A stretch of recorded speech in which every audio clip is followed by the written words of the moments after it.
Добрый вечер, шановные телеглядачи. Мы рады зноў сустрэцца з вами у тэлекавярні «Вячэрні Віцебск». Усім добрый вечар, Сяржук, вітаю цябе. Вітаю вам. І як заўсёды прыемна цябе бачыць. І як заўжды то ўзаемна. Ну і як мне здаецца, только ляніва нават не ведае, што сёння будзе, таму што паўсюль ужо напісалі. Усім ты уже распавёў, што будзе сёння. Я распавёў. Ну і ты таксама. Ну, в сэнсе, пра курсы... Канешне, працягваюцца нашы лекцыі па гісторыі. Працягваюцца нашы лекцыі па гісторыі. Сёння у нас тэма будзе балцкае гарадзішча, як мы абвяшчалі ў мінулы раз. І тут шмат чаго нас цікавага чакае, і госці, і знаходкі археалагічныя, так што заставайцеся з намі. А зараз мы што? Зараз мы паглядзім афішу, нейкія мерапрыемствы, якія больш, канешне, сучасныя, чым тое, пра што мы будзем казаць, ну а партнёр нашай афішы – кандытарская фабрыка «Вітьба».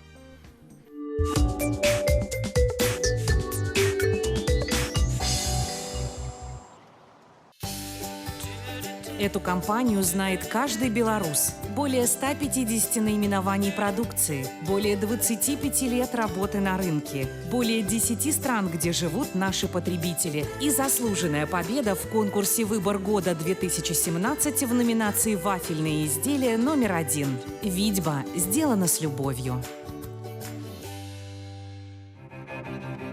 Музей истории частного коллекционирования приглашает на выставку роботов «Робо-Арт».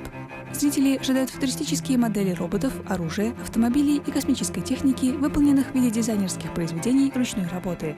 Экспозиция насчитывает более 70 экспонатов различного размера. Центральное место экспозиции занимает уникальная коллекция гигантских роботов размером в человеческий рост. Выставка работает с 10:00. Витебский областной краеведческий музей и исторический музей города Кракова представляют выставку «Краковские рождественские батлейки». Краковские батлейки – это богато украшенные сцены Рождества с архитектурной отсылкой к городу Кракову. Разнообразие стилей краковских костелов стало источником вдохновения для создателей батлеек. Изюминкой краковских батлеек являются сценки с историческими и легендарными персонажами, а также сложные музыкальные механизмы, проигрывающие известные краковские мелодии и популярные рождественские песни.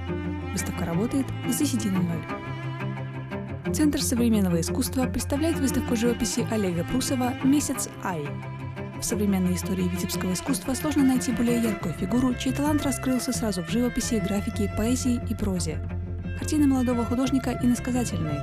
В них живут ангелы, влюбленные, великие завоеватели, человек без времени, продавец зимних туманов и одинокие лицедеи. Живописные произведения Олега Прусова пронизаны поэтическими метафорами, каждая из которых представляет яркие и неординарные образы. Выставка открыта с 10:00.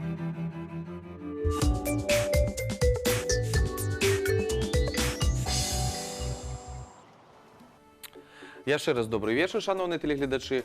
І ў нашай студыі зноў з намі кандыдат гістарычных навук, дацэнт, гісторык, краязнаўца Дзяніс Юрчак. Як мы ўжо казалі, у нас на стале сёння не пуста. Тут цікавыя рэчы, але я так разумею, гэта пазней. Гэта да гарбаты, Да гарбаты. Добра, ну тэму на сёння балцкае гарадзішча. І тады пачнем, напэўна, з таго, калі ж з'явіліся першыя людзі у Віцебску. Ну, калі з'явіліся людзі, сказаць вельмі цяжка па адной простай прычыне, як мы Віцебск не можам дакладна датаваць. І таму сёння у асноўным будзем карыстацца такой адноснай даціроўкай, якой карыстаюцца археолагі, але адназначна Віцебск мог быць заселены, тэрыторыя сучаснага горада пасля адступлення апошняга ледавіка. Так сталася, што прыкладна 15 000 год таму ледавік пакідае ўрэшце тэрыторыю паўночнай Віцебшчыны, і тут карэнным чынам усё змяняецца. І вось пасля гэтага паступова змяняецца клімат, змяняецца Віцебшчына, зарастае лясамі, таму што раней гэта ўсё ж такі была праледавіковая тэрыторыя, ці ўвогуле пакрытая ледавіком. Гэта была, калі ледавік адступаў, тут была тундра. Ну, адпаведна, тут была мамантавая фауна славутая. Тундра. У нас была тундра. У нас маманты былі 15 000 гадоў таму. Ну, з мамантамі зразумела, што павелічэнне папуляцыі людзей садзейнічала памяншэнню папуляцыі мамантаў, тых, якіх не даелі нашы папярэднікі, даелі тыя, хто пайшоў за імі на поўнач, таму сітуацыя... Як гэта гучыць? Ну, віцебляне выцеснілі мамантаў, адсюль каб нават дзесьці тут пасяліцца. Яны іх не выцеснілі, ўжо Дзяніс Валерыевич, яны проста з'елі. Ну, можна ж стварыць нейкую легенду, ну, з'елі. Адпаведна, пасля гэтага з'яўляюцца, фарміруюцца умовы для засялення тэрыторыі Беларусі, паўночнай Беларусі, таму што поўдзень быў заселены раней. Пра тое, што поўдзень быў заселены, поўнач была заселена, сведчаць археалагічныя знаходкі. Ну вось адна з такіх знаходак — гэта крамянёвая прылада працы. Прычым археолагі Інстытута гісторыі Нацыянальнай акадэміі навук, калі ўбачылі, спачатку я сказаў, што яна знойдзена была на Ясельдзе, правда, падумалі, што знойдзена на Віцьбе. Было сказано, што калі б яна была знойдзена на Віцьбе, гэта, па сутнасці, было б навуковае адкрыццё. Але... Так вы ж скажыце, дзе знайшлі? Ну, Падчас чаго? Знайшлі пры... Капанні бульбы. Пры капанні бульбы, калі наведваў Брэсцкую вобласць, вёска Буса, побач рака Ясельда, і вось там чыста выпадкова. Пасля гэтага, канешне, бульба капалася яшчэ больш уважліва і асцярожна. Глыбей на глыбіню культурнага пласта, наколькі гэта дазваляе, але вось сапраўды прылада працы. Вельмі старажытная прылада працы. На Віцебшчыне такія прылады, ну, гэта рэдкасць. Ну, просто каб паказаць, што гэта такое і наколькі гэта сур'ёзна. Вось у нас картон, а вось крэмень.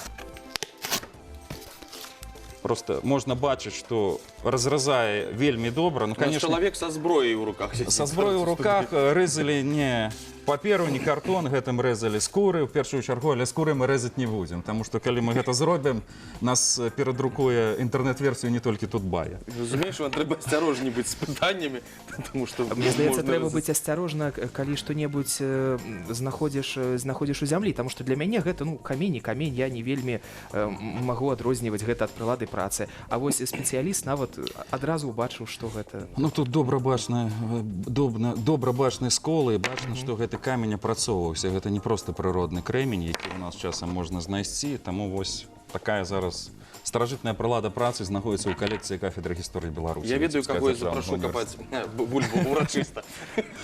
Ты толькі паабяцай, што абавязкова нешта знойдзецца. Што-небудзь закапае. Усё, што знойдзецца, ўсё для кафедры гісторыі. Так, усё для кафедры гісторыі. Ну, адпаведна, пра тое, што людзі сюды прыйшлі, якраз і сведчаць археалагічныя знаходкі, правда, крыху не такія. Археалагічныя знаходкі, ну, у нас прадстаўлены такія знакавыя і старажытныя стаянкі. У першую чаргу, канешне, у нас шмат, ну, не шмат, але ёсць неалітычныя стаянкі. Гэта Бабінавіч у Лёзненскім раёне, гэта Асавец у Бешанковіцкім раёне. Ну і, дарэчы, наконт Асаўца ў мінулым годзе Акадэмія навук падвяла вынікі археалагічнага сезону. Яны топ-5 асноўных знаходак археалагічных. Наколькі зараз памятаю, 3 дакладна віцебскія. Гэта Кардон, гэта Расонскі раён. Старажытны замак удалося лакалізаваць перыяду Леонскай вайны. Адпаведна, гэта лыжка, касцяная лыжка з Асаўца. Лыжка, якой 4000 гадоў. Гэта азначае, што нашыя папярэднікі, ну, продкі, складана сказаць, улічваючы складаныя этнічныя працэсы, якія адбываліся, але ўжо 4000 гадоў таму карысталіся касцянымі лыжкамі. Вось яна захавалася ў зямлі, і гэта яна старэйшая за многія цывілізацыі, нават якія існавалі, ну, таму сапраўды значнае дасягненне. Карацей, даўно у нас людзі з'явіліся. Людзі з'явіліся даўно, але на тэрыторыі Віцебска лакалізаваць цяжка. У нас знаходзіцца пэўныя, у тым ліку на верхнім замку знойдзены каменны тапор, які зараз захоўваецца, праўда, дзе захоўваецца, нават не скажу, але тым не менш знойдзены каменны тапор. Датаваць цяжка, тым больш, што яшчэ ў 19 стагоддзі і раней людзі вельмі часта бралі вось гэтыя, асабліва каменныя сякеры, і лічылі, што гэта рэшткі стрэл Перуна ці потым прарока Іллі, дапусцім, і адпаведна гэтыя перуновы стрэлы захоўвалі ў сваіх хатах. І лічылі, што гэта іх абезапасіць якраз ад маланкі. Ну, гэта як абярэг. Таму сапраўды гэтыя абярэгі маглі на верхні замак патрапіць чыста выпадкова, ось хтосьці працягнуў, дапусцім, і таксама выкарыстоўваў з тымі ж самымі мэтамі. Таму тут цяжка адназначна штосьці сказаць. Наконт, калі мы можам дакладна казаць пра з'яўленне пасяленняў на тэрыторыі сучаснага горада, гэта ўжо ранні жалезны век. Ранні жалезны век, які пачынаецца прыкладна ў 8 стагоддзі да нашай эры і цягнецца да 5 стагоддзя нашай эры. Вось у гэты час на тэрыторыі Віцебска з'яўляецца першае умацаванае пасяленне. Прычым, зноў ж такі, старажытных знаходак не так і шмат. У нас знойдзена бронзавая ручка скіфскага мяча, якая зараз знаходіцца якраз у Варшаве. Гэта, напэўна, самы старажытны аб'ект, звязаны з Віцебскам, які сведчыць пра тое, што тут былі людзі. Хаця таксама магла выпадкова патрапіць, але тым не менш, самая старажытная кераміка, знойдзеная на тэрыторыі горада і дакладна лакалізаваная, гэта раскопкі 1928 года вядомага археолага Ляўданскага, які знайшоў так званую тушемлянскую кераміку на падножжы гары Ламіха. Дакладней, гары на той момант ужо не было, але вось фрагментальна на падножжы ля яе схілаў былых кераміка была прадстаўлена. Гэта сведчыць пра тое, што тушемлянская археалагічная культура, людзі, якія прадстаўлялі гэтую культуру, на той момант ужо там жылі. Ну і, дарэчы, ранні жалезны век з чым звязаны? Па сутнасці, дарэчы, жалезны век у нас працягваецца, таму ён і ранні. У нас і па сённяшні дзень метал усё ж такі яшчэ палімерныя матэрыялы поўнасцю яго не выцеснілі. Але звернемся да таго перыяду. Гэта час, калі людзі пачынаюць будаваць умацаваныя гарадзішчы. Калі раней тыя ж паляўнічыя, яны перасяляліся з месца на месца, ім не было сэнсу, яны жылі на стаянках. Качэўнікі.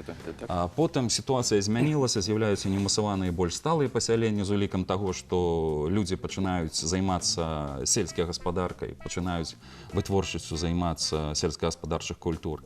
Але паступова з нарастаннем прыбавачнага прадукта, так званага, тут ужо марксізму будзем карыстацца даследаваннямі, адпаведна, як толькі з'яўляецца прыбавачны прадукт, як толькі ў людзей з'яўляецца больш харчавання, больш рэсурсаў, якія можна захоўваць, адпаведна, з'яўляецца заўсёды жаданне забраць гэта ў суседа. Калі ў суседа ёсць, чаму не падысці, чаму не забраць. Но калі у кагосьці ёсць жаданне забраць у суседа, трэба гэта ахоўваць. І ў выніку людзі пачынаюць сяліцца на умацаваных гарадзішчах. З'яўляецца неабходнасць гэта захаваць. Таму ранні жалезны век ён характэрны якраз перыядам, гэта перыяд гарадзішч, умацаваных паселішчаў, прычым добра умацаваных.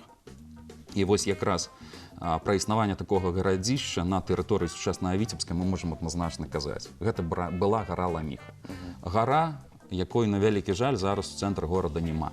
Хаця гара была вялікая, 15 метраў у вышыню прыкладна. І зноў ж такі усе падобныя вымярэнні адносныя, таму што археолагі не бачылі. Мы толькі можам асобна фіксаваць яе на пэўных фотаздымках, дзе яна прысутнічае. Ні больш, ні менш. Ну там рэшткі, напэўна, ўжо. І то ўжо рэшткі, таму што яна асядала па крыху, умацаванні ўвогуле ўжо адсутнічалі на той момант, таму што гара праіснавала да канца 19 стагоддзя. Прычым на той момант яна ўжо спачатку была вядома як замкавая гара, таму што сапраўды там фарміраваўся старажытны горад Віцебск. Затым яна стала вядома яшчэ як Ламіха, магчыма, з-за схілаў, з якіх можна было зваліцца і зламаць галаву.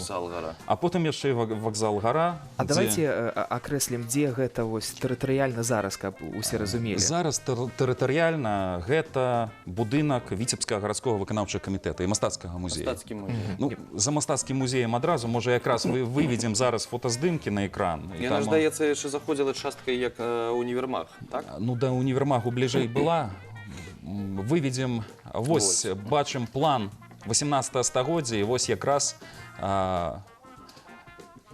вось фрагмент на працах пешкі, гара, гэта канец 18 стагоддзя. Наконт лакалізацыі, гэта сапраўды сучасны будынак гарадскога выканаўчага камітэта, і калі ўзяць вось прыкладна гэтую вышыню, мы можам нават сказаць, што зараз кіраўніцтва горада знаходзіцца на тым самым месцы, калі улічваючы, што Віктор Павлович знаходзіцца на 5-м паверсе. Гэта прыкладна той же самы ўзровень, дзе калісьці знаходзілася гарадзішча, а потым там знаходзіўся дзядзінец, княскі двор, потым там знаходзіўся ваявода. Ужо ў далейшыя часы, адпаведна, сэрца горада застаецца нязменным на тым самым месцы, дзе яно калісьці было. Ну вось мы бачым прыкладна месца гарадзішча, гэта выгляд з боку Дзвіны, на беразе Віцьбы. Адпаведна, гарадзішча было углыб, не на месцы тэатру, як часам разумеюць, а далей, углыб, там, дзе гарвыканкам і там, дзе тэатр Лялька. Калі нават паглядзець збоку, мы бачым і па сённяшні дзень там падножжа гары. Таму вось гэта адзін з ранніх праектаў рэканструкцыі, зробленыя з выкарыстаннем сучасных мультымедыйных тэхналогій, і ён дазваляе больш-менш лакалізаваць саму гару і саму гарадзішча. Ну, дарэчы, наконт гарадзішчаў, Найбольш верагодна, што і зафіксавана ў абсалютнай большасці работ, што першымі насельнікамі Віцебска былі ўсё ж такі прадстаўнікі днепрадзвінскай археалагічнай культуры. Гэта старажытныя балты. Гэта вось у тым ліку кераміка, Вырабніцтва ўжо, рамёства. гэта днепрадзвінская культура, гэта кераміка днепрадзвінцаў, знойдзеная ў Новым Сяле Сенінскага района. Там прыкладна такое ж самае гарадзішча, якое павінна было існаваць і на тэрыторыі горада Віцебска. Гэта раскопкі Петра Мікалаевіча Падгурскага, вядомага беларускага археолага, даследчыка якраз археалагічнай днепрадзвінскай археалагічнай культуры, ну цяпер намесніка старшыні Віцебскага гарвыканкама. Таму А правесці такія раскопкі ў Віцебску нельга, таму што на гэтым месцы зараз шмат будынкаў і ну, на гэтым месцы не тое, што шмат будынкаў, у канцы 19 стагоддзя гару проста зруйнавалі. У сувязі з забудовай горада яе не стала. ўсю гэтую зямлю куды Усю гэтую Там зямлю частку зямлі вывезли. засыпалі ручаі гэтыя, так? У тым ліку і на будаўніцтва набудаванне- чыгункі пайшла. А наконт археалагічных раскопак тут яшчэ адзін нюанс. Археалагічныя раскопкі ў Віцебску праводзіліся якраз на замкавай гары, але гэта па сутнасці была першая спроба археалогіі, гарадской археалогіі на тэрыторыі Беларусі. Ну, кстати, дзе фонтанчык зараз гэты, так? Не, на месцы якраз за музеем мастацкім. Мгм. А, за мастацкім Капаў Алексей Сапунов. Гэта першы прыклад археалагічных даследаванняў у горадзе, але вось ёсць нюанс. Метадалогіі яшчэ не было, ён яшчэ кераміку не мог атрыбуцировать, не было вось тых напрацовак, якія зараз ёсць у археалагічнай і гістарычнай навуцы. Таму, на вялікі жаль, гэтыя даследаванні мала што далі, хаця першы прыклад, ну, гэта таксама добра. Ну і, дарэчы, наконт гарадзішчаў, балты звычайна сяліліся кампактна і вельмі часта гарадзішчы гнёздамі размяшчаліся. Некалькі гарадзішчаў было побач. Таму побач з Віцебскам знаходзіцца нават зараз, па сутнасці, у межах Віцебска, ну, не зусім у межах, знаходзіцца два гарадзішча. Гэта Лужыснянскае гарадзішча. За канечным прыпынкам аўтобуса нумар 14 у Лужысна ёсць у лесе гарадзішча, плюс ёсць гарадзішча ў Бароніках, гэта ўвогуле зараз на беразе ракі Лучоса, Баронікі зараз адышлі да горада Віцебска, і адпаведна у нас вось два гарадзішча. Прычым аўтар школьных падручнікаў Георгій Штыхаў, вядомы беларускі археолог, калісьці казаў: хацеце ўбачыць, як выглядаў стары Віцебск, паязджайце ў Лужысна. Таму там нават фіксуюцца яшчэ абарончыя валы, земляныя ўмацаванні. Зразумела, што там драўляных канструкцый ўжо не было, яны не маглі захавацца, там толькі археолагі фрагментальна штосьці могуць знайсці, каб вызначыць, як магло выглядаць гарадзішча, але не больш, не менш. Таму людзі жылі на гарадзішчах, і гэта было асноўным пасяленнем. Пры гэтым займаліся самымі рознымі рамёствамі. Асновай на той момант ужо сельская гаспадарка прыйшла, неалітычная рэвалюцыя адбылася, хаця земляробства было яшчэ адносна прымітыўнае. У першую чаргу гэта было... Ну, што там, злакавыя, напэўна, тады вырошчвалі ўжо? Злакавыя, бабовыя і многа іншых. Увогуле, дарэчы, вось Пётр Мікалаевич мог бы лепей расказаць, таму што на тым жа Лужыснянскім гарадзішчы яны з піцерскімі даследчыкамі праводзілі ўвогуле, бралі кераміку і па рэштках спор, пыльцы і гэтак далей, яны вызначалі, што асноўным там захоўвалася і чым людзі карысталіся, у іх ёсць дакладныя вымярэнні. Дарэчы, тое ж самае можна сказаць і пра жывёлагадоўлю і паляванне. Вось месцамі на гарадзішчах дзічына, дзікія зверы, косткі дзікіх звяроў, жывёл прысутнічаюць больш, чым хатніх. А гэта значыць, што якраз іх ужывалі актыўна. Прычым вось такія нюансы. Но наконт земляробства гэта было пасечна-агнявое, целяднае. Гэта азначае, што Віцебшчына на той момант вялікі лес. Людзі паступова адваёўвалі ў лесу прасторы. Як адваёўвалі? Падсякалі крыку, выпалівалі, а потым ужо апрацоўвалі гэтую глебу, пажарышча. Вы ведаеце, нават зараз па вясне захавалася гэта выпальванне, хтосьці навошта гэта робіць. Всё адваёўваюць. Усё адваёўваюць. Прычым у вёсак таксама, цяпер не толькі ў лясоў. Так можна і вёскі спаліць. А клімат раней быў больш цёплым, чым зараз? ці больш халаднейшым, таму што ад гэтага залежыць, што можна было вырашчваць. Гледзячы калі сапраўды, таму што ў тым жа мезаліце і неаліце нават крыху цяплейшы, чым зараз, наколькі зараз памятаю. Таму умовы былі вельмі спрыяльныя для прыходу сюды людзей. Наконт ранняга жалезнага веку тут крыху іншая сітуацыя, але мы можам сказаць, напрыклад, што тыя ж малыя рэкі былі больш паўнаводныя, таму што, ну, па-першае, былі паўсюдна лясы, гэта вільготнасць зусім іншая, шырокіх прастораў лугавых не было, плюс не было меліярацыі. Як вынік, ну, віцьба была даволі паўнаводнай, зразумела, што туды заходзіла рыба. Кажаце, і лясы былі зеляней, і рэкі больш шырокія. Няма таго, што раньш было. І рыбы было больш, да? Вось гэтай прылады мы вось уже тут абмяркоўвалі. Ну, магчыма, гэта грузік. Хутчэй за ўсё, рэжысёр наш ведае, можа, ён карыстаецца, гэта грузік. Гэта грузік для сеткі, але, магчыма, гэта і прэсліца. Проста яно знойдзена выпадкова студэнтамі і прынесена на кафедру, і тут вельмі цяжка вызначыць прызначэнне, таму што выкарыстоўвацца магло і пры ткацтве, выкарыстоўвацца магло і пры рыбалцы. Хаця рыбалка развівалася, лодкі-далблёнкі гэта было нармальнай з'явай, сеткі ставілі... Ну, з лазы рабілі ж таксама, так? Рабілі з лазы, ставілі засекі, тую ж віцьбу можна было перакрыць поўнасцю. Як вынік, ну, прабачце, на той момант у нас і ласасёвыя, і асятровыя рыбы вадзіліся, таму што гідраэлектрастанцыі, па-першае, гэтых бар'ераў на дзвіне не было. На тэрыторыі Латвіі асноўным. Ну, плюс тады гэтая рыба яшчэ і ў Балтыцы шырока сустракалася. А раней жа не рабілі вуды, вось як сёння, закінуў і чакаеш. Рабілі, ну, правда, сістэма магла быць крыху іншая, таму што ўсё ж такі касцяныя кружкі сустракаюцца. А гэта значыць, што нешта падобнае было. Правда, тут трэба прасочваць канкрэтна. Гісторыя рыбалкі — гэта, канешне, асобная тэма, і там шмат пра што можна казаць. Наконт днепрадзвінцаў, усё ж такі, калі спыняцца на іх, яшчэ можна сказаць, што днепрадзвінцы, культура — гэта тыя народы, якіх, хутчэй за ўсё, Герадот прыгадвае ў сваіх трудах і называе іх антрафагамі. Па меншай меры, так лічаць многія сучасныя беларускія даследчыкі, не толькі беларускія, якія спрабавалі лакалізаваць вось тыя народы, якія прыгаданы Герадотам. Так што нашыя папярэднікі, продкамі не назаву, улічваючы тое, што этнічны склад змяняўся, таму што ў нас ёсць і фіна-угорскія назвы. Гэта азначае, што да балтаў, хутчэй за ўсё, тут маглі быць фіна-угры. А потым прыйшлі вось балцкія народы. Днепрадзвінцы, як і іх суседзі штрахавікі, культура штрахаванай керамікі, якая засяляла ўсходнюю Віцебшчыну і шэраг суседніх рэгіёнаў суседніх дзяржаў, унікальна, напрыклад, тым, што па сённяшні дзень мы не ведаем, што яны рабілі з памерлымі. Калі ранейшае ці пазнейшае... Ну, па-паганскім жа было спальвалі ж, хутчэй за ўсё. Хутчэй за ўсё спальвалі, але вельмі часта археолагі знаходзяць крэмацыю нават бескурганную. Гэта азначае, калі проста косткі спальвалі і закапвалі ў зямлю. Просто на зямлі нічога, ніякіх атрыбутаў не было. Але археолагі ўсё роўна сустракаюць такія помнікі і знаходзяць. Да днепрадзвінцаў і да штрахаванай керамікі ніводнага прыклада, каб гэта можна было неяк растлумачыць, няма. Таму, магчыма, нейкі рытуал быў крыху іншы, пахавальны, можа, спальвалі, можа...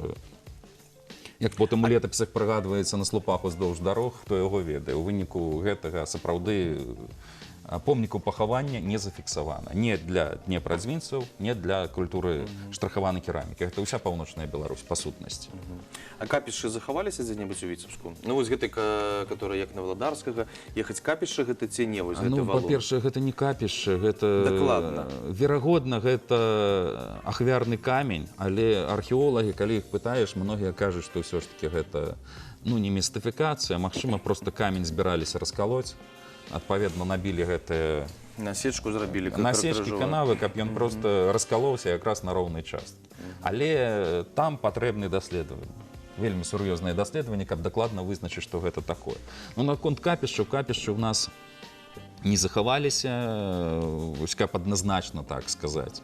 У нас захавалася шэраг іншых аб'ектаў, але часам капішчы знаходзяць. І вось, дарэчы, калі мы сёння будзем глядзець 3D-рэканструкцыю, там выкарыстоўвалася капішча, якое знойдзена вядомым смаленскім археолагам, даследчыкам якраз Балтаў у гэтым рэгіёне, Віцебшчына, Смаленшчына, гэта Яўген Альфрэдавіч Шмідт. Цікавы чалавек, цікавы, ён жывы, на шчасце, па сённяшні дзень, хаця 1920 года нараджэння. Яшчэ у пачатку 21 стагоддзя ён актыўна кіраваў і ўдзельнічаў у раскопках. Уявіце, якое здароўе трэба ўсё ж такі мець, каб у такім узросце ўжо за 80. Малайчына. Таму дай Бог здароўя.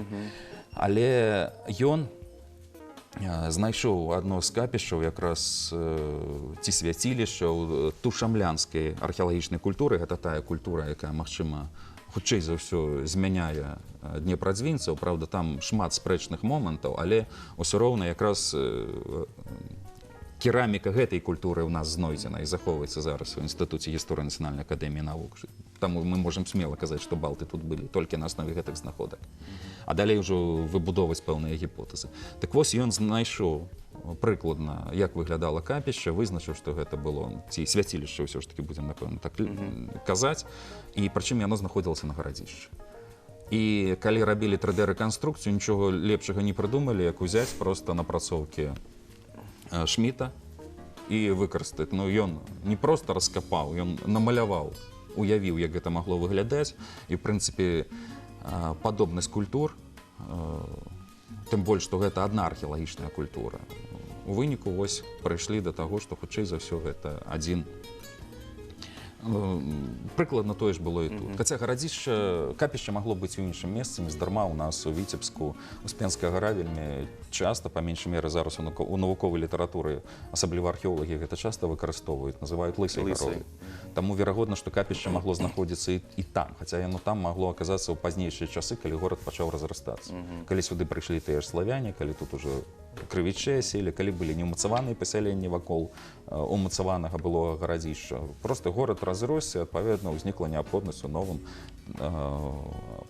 культавым месцы, тым больш, што гэтае культавае месца знаходзілася на больш высокім узвышшы ў параўнанні. Добра, давайте зараз, ужо калі сказалі мы пра 3D-рэканструкцыю, так, каб нашы гледачы уяўлялі, як гэта было, паглядзім 3D-рэканструкцыю, потым вернемся да нашай размовы. Ну, добра.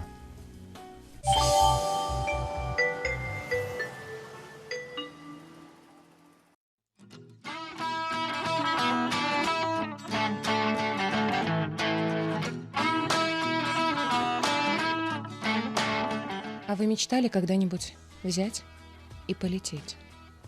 Подняться над привычным городским пейзажем и увидеть любимый город с высоты птичьего полета? Ты летишь над Витебском, а снизу Двина, Замковая, театр, Витьба. А еще лучше взять и полететь над городом сквозь время. А ведь это возможно. Перечеркнуть 1500 лет и увидеть совершенно иной Витебск. Не город, а древнее балтское городище на горе Ломиха. Вряд ли кто-нибудь узнал бы привычные места в начале первого тысячелетия нашей эры. Большая часть города представляла собой непроходимую пущу. Между деревьев несла свои воды в Двину Витьба. Также стремились к главной реке многочисленные ручьи, оставляющие глубокие рвы среди зелени леса. Изредка среди деревьев виднелись поля, дающие хлеб местным жителям. На высоком холме, недалеко от впадения Витьбы в Двину, располагалось укрепленное поселение – городище. Сам холм, прозванный впоследствии витеблянами из-за круглых склонов горой Ломихой, был уничтожен в конце XIX века, и сейчас на этом месте стоит горосполком. Городище было обнесено земляным валом и деревянным чистоколом.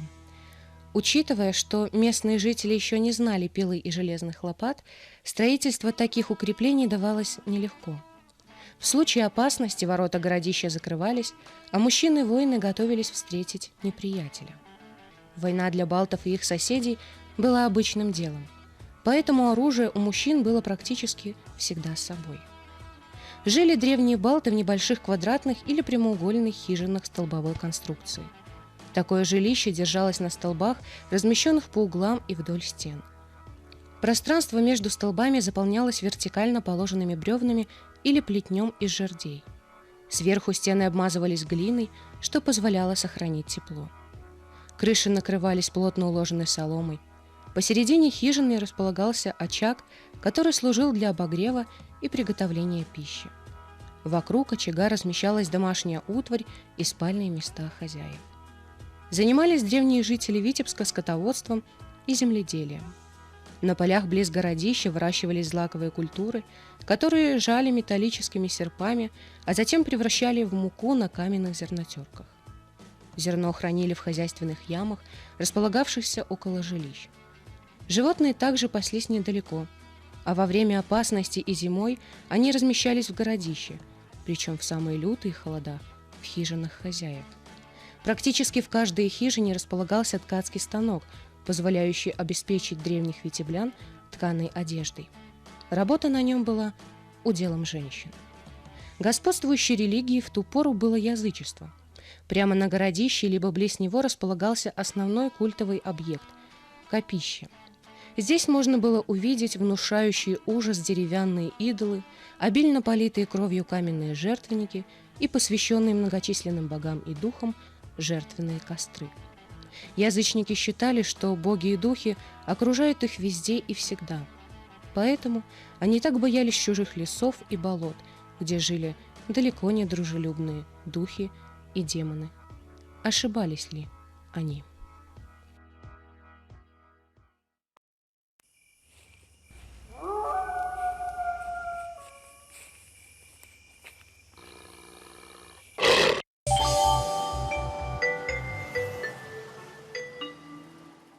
Вось такая прыгожая, цікавая 3D-рэканструкція. Да, Денис Валерьевич? Ну, можна сказаць непасрэдна пра саму рэканструкцыю. Гэта тое, што сёння мы видели, было створана, па-першае, студэнтамі-матэматыкамі. Яны зараз ужо выпусціліся. Гэта Сергей Буйніцкі, Артём Марозаў. Прычым крыху, можа, не дапрацавана, але рабілася вось гэта на папярэдніх напрацоўках за 2 ночы па сутнасці дзеля выставы Цібо 2016, дзе яны прадставілі, выступілі з адпаведным дакладам. Там сапраўды гэта было запатрабавана і мела фурор, я б сказаў так, і ў рэальнасці гэта можна працягваць. У іх нават больш глобальныя ідэі ёсць, але любыя глобальныя ідэі патрабуюць значных аб'ёмаў работы, уключаючы якраз графічныя работы ў першую чаргу, таму што каманду трэба больш. Мы можам, у іх ёсць глобальная ідэя, якая ўвогуле не мае ніякіх параўнанняў нідзе. Каб са звычайным смартфонам у цэнтры Віцебска любы турыст, любы гаражанін мог падарожнічаць у часе. Прабачце, вось Але работы шмат. не гэта ўсё лавіць пакемонаў, а Не, гэта не пакемонаў лавіць, а падарожнічаць у часе. Праўда, пра гэта можна аказацца, ну, трэба і пад ногі глядзець. Добра, Але давайте ёсць і другі прыклад рэканструкцыі. Вось пра што... Давайте ж прадставім, у нас прыгожая пара ў нашай студыі.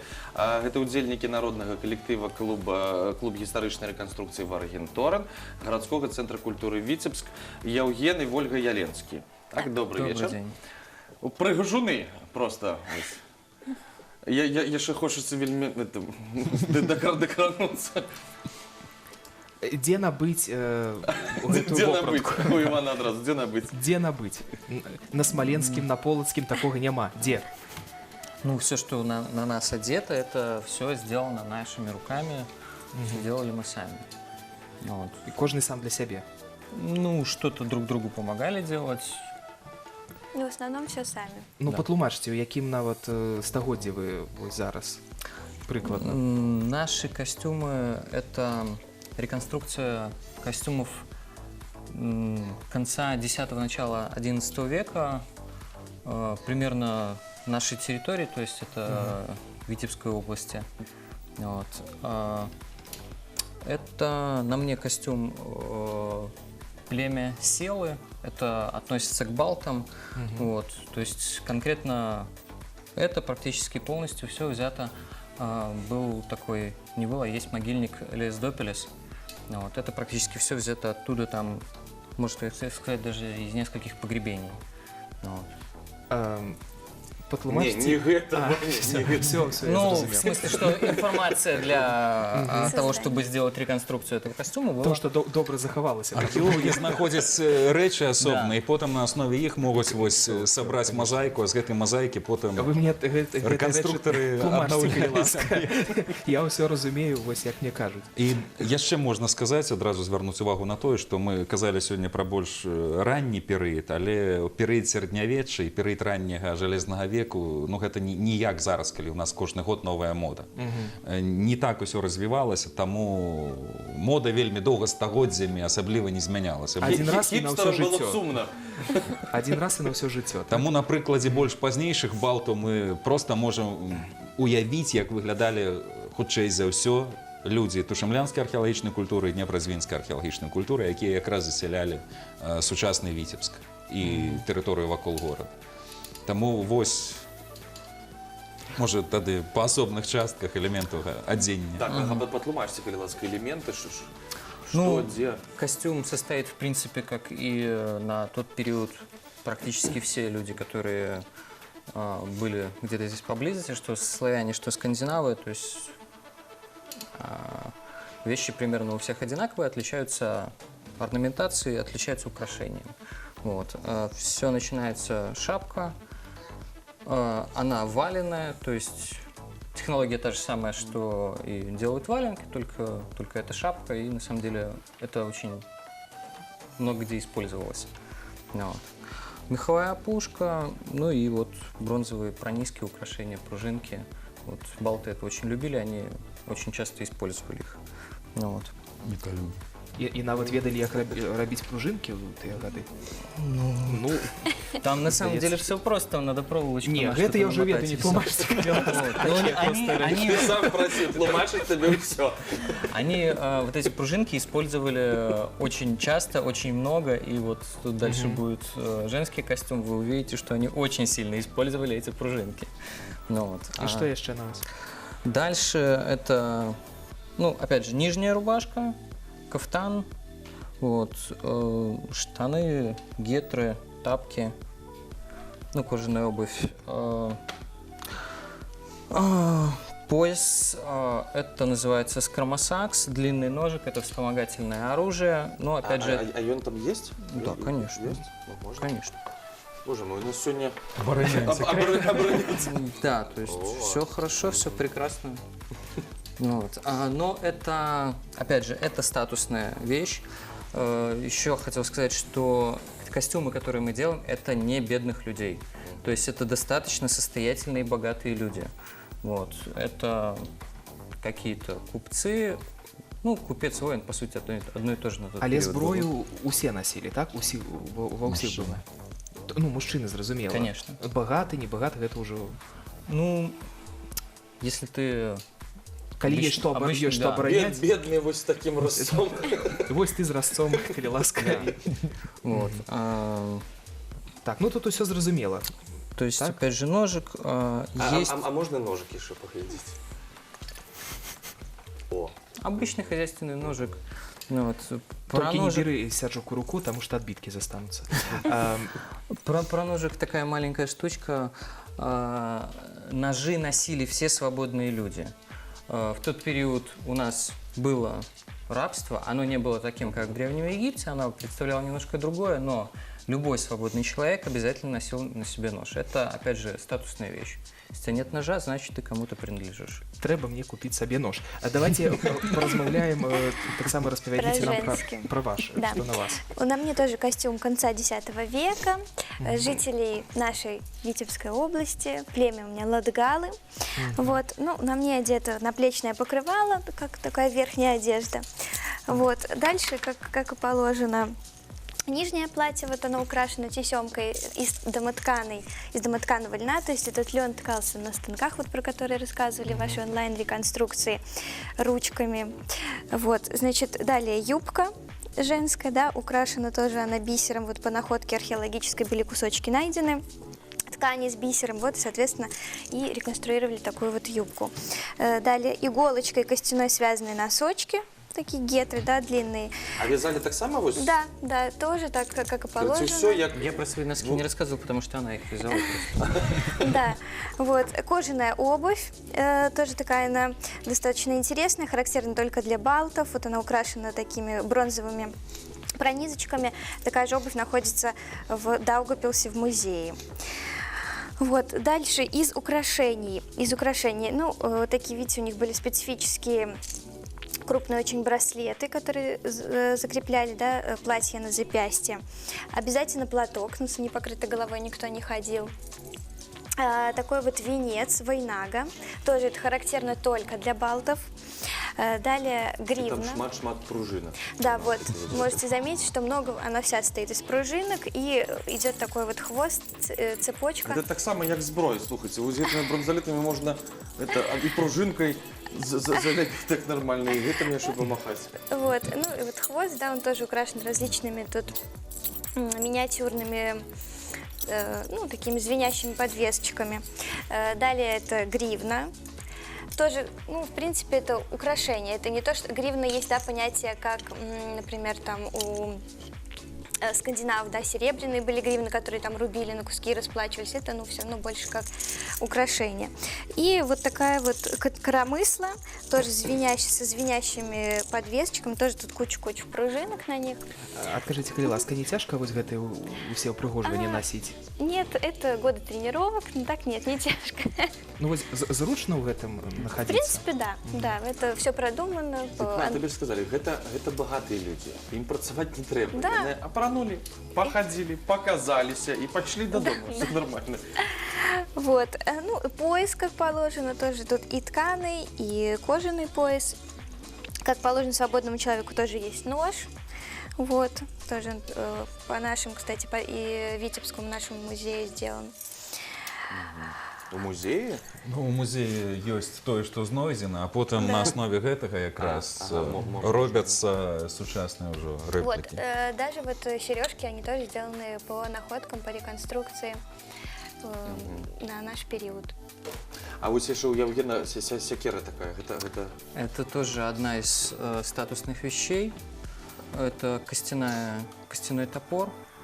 Ну, але Он не заточенный, да? это исключительно статусная вещь, то есть, чтобы показать, что оружие у меня есть, вот, но в то же время я его там не ношу. То есть это одна из версий, это, по-моему, даже Климов еще выдвигал такую штуку, что на тот момент, когда в городах был запрет на ношение оружия, потому что, ну, часто там обычная перебранка во что-нибудь нехорошее перерастала, был запрет на ношение оружия, но нельзя мужику ходить без оружия, как-то так, ты ж, ну нет.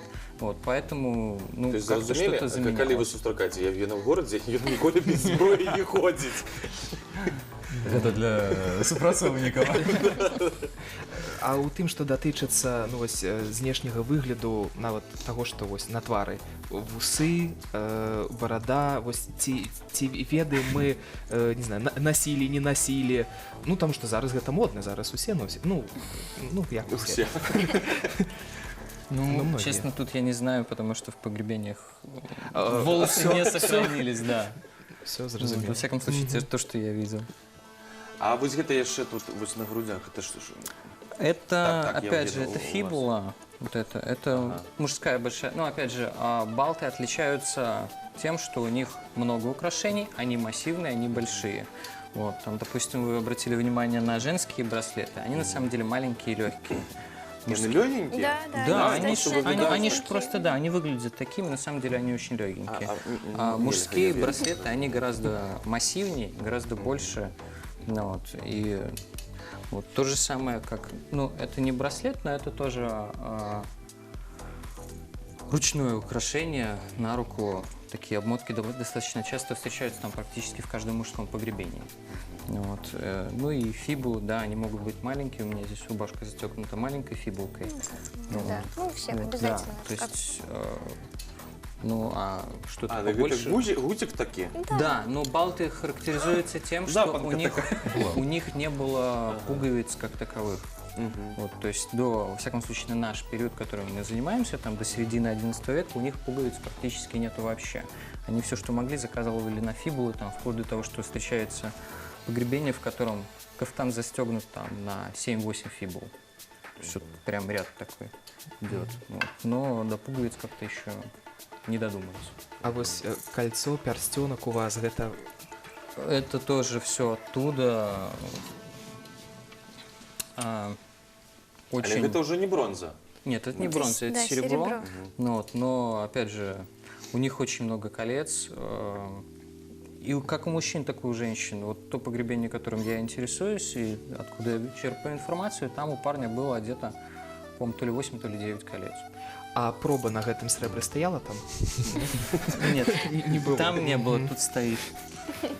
А вось гэтыя все ўпрыгожванні, тут вось гэтыя вырабы з тканіны, больш-менш зразумела, гэта можна зрабіць. Гэтыя вырабы таксама вы рабілі сваімі рукамі, ці дзесьці замаўлялі? Нет, это все, да. Это Яўген сам рабіў і для Вольгі? Да. Ці Вольга таксама там нешта? Нет, куда мне? Это Вольги практически вон все, да. Что робила? А, яны шкарпетачкі там. Да. И все ручная Бартер. работа, что так само важно. Да, это все ручная работа, это все І домоткань. па сутнасці, дарэчы, тэхналогіі таго часу яны, можна сказаць, захоўваюцца, таму што бронзы сваёй у вялікай колькасці яе ўвогуле не было. Асноўная бронза тут завазная.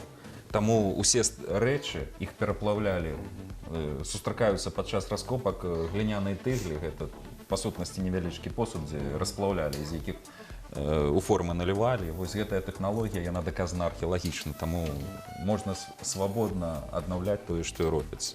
Ну, дарэчы, як і метал, у нас свой метал тады выкарыстоўваўся, чорная металургія, тыя ж печкі-домніцы, але выкарыстоўваўся мясцовы буры жалязняк, так званая балотная руда, і метал быў не самы якасны, і ў асноўным рабілі больш такую упраж, там, сякеры часам, хацелі яшчэ якую-небудзь зброю, тыя ж нажы іх і так далее.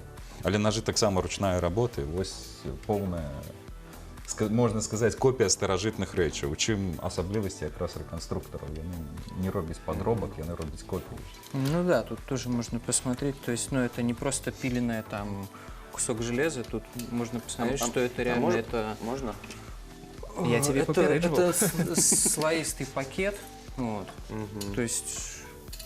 Нож так само многослойный сам пакет. рабіў вось. Нет, лезвие делал не я, лезвие делал кузнец, а остальное я, да. А вось гэта не кузнец павінен рабіць вось з бронзы? Ці ён, метал я не просто з металу? Гэта бронзаліцейныя ўжо, звычайна крыху іншыя. Майстры. Там, насколько мне кажется, все, практически все предметы, они делятся там по уровню, по качеству, да. Вот, то есть есть одни вещи, которые сделаны, мягко говоря, криво, есть прям, вообще как ювелирная работа. Вот, поэтому я считаю, что с большего там, если тебе что-то надо, ты взял себе и сделал. Если ты богатый человек и можешь себе позволить, ты это не делаешь, ты это заказываешь. Я так разумею, што гэтыя касцюмы таксама бедны зараз не вельмі так можа зарабіць, да, чалавек? Статус дагэтуль трымаецца. Трэба, па-першае, быць зацікаўленым. Папраўляйце мяне, калі я не правы, я прачытаў пра тое, што зброю, як гэта правильно сказаць, зброя тарчала ў сцяне ў хаце, калі прыходзілі дамой, вось В сэнсе, утыкнулі у Праўда бервяно. ці не, вось гэта. Няма такіх. Складана сказаць, мы ўвогуле не можам сказаць, як выглядалі хаты, таму што вось бачылі прыклад 3D-рэканструкцыі, але мы можам сказаць адно. Напрыклад, калі будавалі драўляныя ўмацаванні і земляныя ўмацаванні, жалезных рыдлёвак сучасных не было, тым больш экскаватараў. Гэта былі драўляныя рыдлёўкі. У лепшым выпадку што-небудзь набівалі на іх, каб лепей апрацоўваць. І зноў ж такі піл не было, дрэва не пілілі. Гэта сякера. Усё сякеры, і таму, дарэчы, пры 3D-рэканструкцыі усе вось гэтыя абрэзаных дрэў там няма, там бачна ўсе абсечаныя. А наконт хат, як выглядалі, мы можам казаць прыкладна па археалагічных знаходках, як яны выглядалі па памерах, і ўсё. І ўнутры ачаг, характэрны для балтаў. Гэта ўжо славяне прынесуць печ каменку. Але што было ўнутры, мы нават не ведаем, як дзверы маглі выглядаць. Хутчэй за ўсё, праёмы былі невялікія, каб цяпло не выходзіла, і ўсё. А астатняе, што там за сістэма, археалогія маўчыць. Я пытаўся ў археолагаў, мне так і было сказана, што археалогія маўчыць на гэтае Мы ведаем, пытанне. але маўчым. Мы можам толькі фантазію ўключаць і спрабаваць што-небудзь дадумваць. Таму што, на вялікі жаль, поўнасцю аднавіць немагчыма. Тут таксама аднаўляючы гэта трэба ўсё ж такі фантазію, досвед пэўны ў дадзеным накірунку, досвед чалавецтва вось на працягу стагоддзя. Ён, хутчэй за ўсё, не вельмі змяняўся. А Яўген, Вольга, вы цікавіцеся толькі гэтым перыядам? У вас не адзін касцюм? Я так на будучае просто можа ёсць. Яшчэ якой эпохі яшчэ запрасіць, каб што-небудзь паказаць? У нас планы есть, но пока что только это. Пока что только балт. У вас есть 2 тыдня на ваши планы. Потому что мы-то тут сустрэнемся, а вось... Яшчэ б Вы добра як было, хочаце. канешне, распаліць тут вогнішча ды што-небудзь прыгатаваць, таму што калі, напрыклад, быў на Рубоні ў Полуцку, там таксама цікава, Ачах тут пачне. трэба, да, з прадуктаў гатавалі толькі з тых, якія былі на той момант, і нельга было дадаваць, напрыклад, у суп тое, што чым мы зараз карыстаемся, яны кажуць, не, такога не было. Вось. Добра, на жаль, час у нас уже все. Зноў такі анансуем, што праз 2 тыдні у нас якая будзе тэма? Княгиня Вольга. Княгиня Вольга. Гэта такое пытанне, такая асоба, так, якая выклікае шмат Галоўнае не пабіцца. спрэчак, пытанняў. Да, галоўнае не пабіцца. Я думаю, што все будзе добра. Вам поспехаў, канешне, новых касцюмах, новых знаходак, і не хавайце іх, а прыходзьце да нас і паказваць іх. Але зараз не сыходзьце нікуды, давайце разам паглядзім нашага вясёлага Александра Карэнмана, «Патрапь у тэлек» і потым зноў вернемся ў студыю.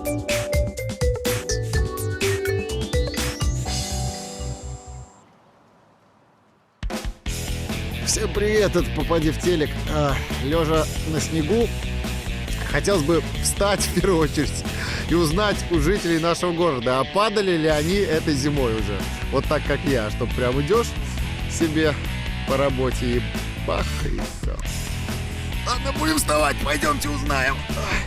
Проводим небольшой опрос. Скажите, вы уже падали этой зимой? Нет. Еще ни разу. Ну, были попытки вот-вот уже? Были попытки. Как вы сдержались? Что, в чем секрет? Просто повезло, да? Равновесие успел сдержать. Слушай, ну а есть какие-то тайны ходьбы, которые, ну, потому что я рухнул, капец, еле встал уже сегодня. Я не знаю, есть или нет. Ну, то есть тебе пока просто везет. Да. Вы уже падали этой зимой? Нет. Еще нет? Но были уже такие Нет. случаи, когда... Нет? Еще пока не В чем было. секрет? Потому что я уже рухнул, честно говоря. В обуви? Наверное, больше передвигаюсь на машине. Хитренькая. Ну, понятно, все. Знаете, на льду, и все. Ни разу? А было вот, что вот-вот? Нет. В чем секрет? Рассказывайте. Вы в кошках, у вас шипы? Нет. Почему вы не падаете? Не знаю. Просто везет. Да. Нет. Везет пока что? Или... А были уже случаи? Не было. Вы уже падали этой зимой? Нет. Повезло пока что? Я или- устойчивая. Да, а в чем секрет? Ну, наверное, в физической форме. Занимались спортом. Ну, в детстве, да. Каким? Легкая атлетика. Занимайтесь легкой атлетикой, чтобы не падать. Скажите, вы уже падали этой зимой? Нет. Повезло или просто устойчивый? Повезло. Ну а было такое, что прям как Не рухнете? падал. Я уже рухнул, честно, вы признайте. нет. Вы не, вы всегда? Просто вот я не знаю в чем, это обувь надо менять, или это надо какие-то кошки, или что. Надо Да я так рухнул, что еле Надо встал. что-то делать. Нет. Слава богу. А в чем секрет? Нормально Устойчивый. хожу. А все, кто падали, ненормально ходят, понятно? Скажите, вы падали этой зимой уже? Ну, пока еще нет. Слушай, пока, не надо? Нет, этой зимой еще не падал. Слава богу, потому что я рухнул. А что делать? В чем секрет? Может, какая-то тайна есть? Ну, как вам сказать? Просто, наверное, еще так много льда нету. То есть вы думаете, что Все еще все-таки впереди, да? Все еще впереди. В чем секрет вообще устойчивости? Как вы думаете? Везение. Просто везение. Баланс ног. Нужно просто очень сбалансированные ноги. Вы падали этой зимой, честно? Да. Подскользнулись, да, уже? Не повредили ничего? Палец сломал. Где? На левой руке. Все уже срослось? Да. А этой зимой вы уже падали? Вот. Падала. Вы первая. Вот я падал, упал, решил этот вопрос задать людям. Все, ой, я не падал. Да, я отжался. Я не падал. Все говорят, да вы что? Нет, так А у вы вас сразу возраст, что? а у меня какой возраст? Ну так и вы его, все нормально, идете, улыбаетесь, Да, смеетесь, да, шутите. Да, я такая. В чем секрет? Позитива. В чем секрет? А я по жизни такая, от души. Ну и закончить наш выпуск хотелось бы словами классика. Падали звезды, падали. Надо ли плакать? Надо ли. На сегодня все. Пока.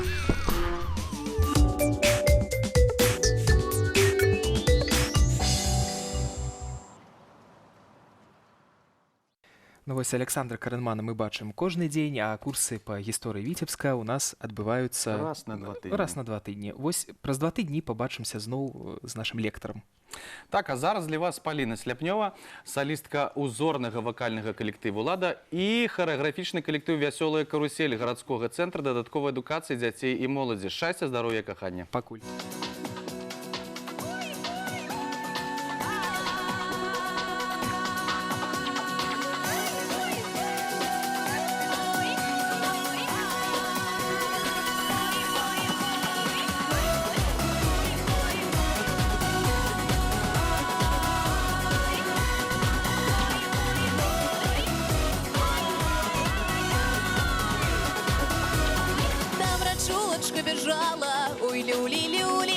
там дождулочка лежала, ой, люли-люли. Ой, на-на-на-на-на-на.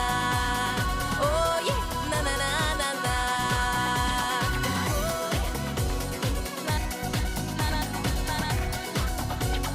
Да ніхто там не ходил, ой, люли-люли. И никого не водил, ой, люли-люли. Ой, на-на-на-на-на-на. Ой, на-на-на-на-на. Ой, на-на-на-на-на-на. Ой, на-на-на-на-на. Толькі хлопець перайшоў, і дзяўчыну перавёў, ён перавёў. Ой, на-на-на-на-на-на. Ён дзяўчыну перавёў.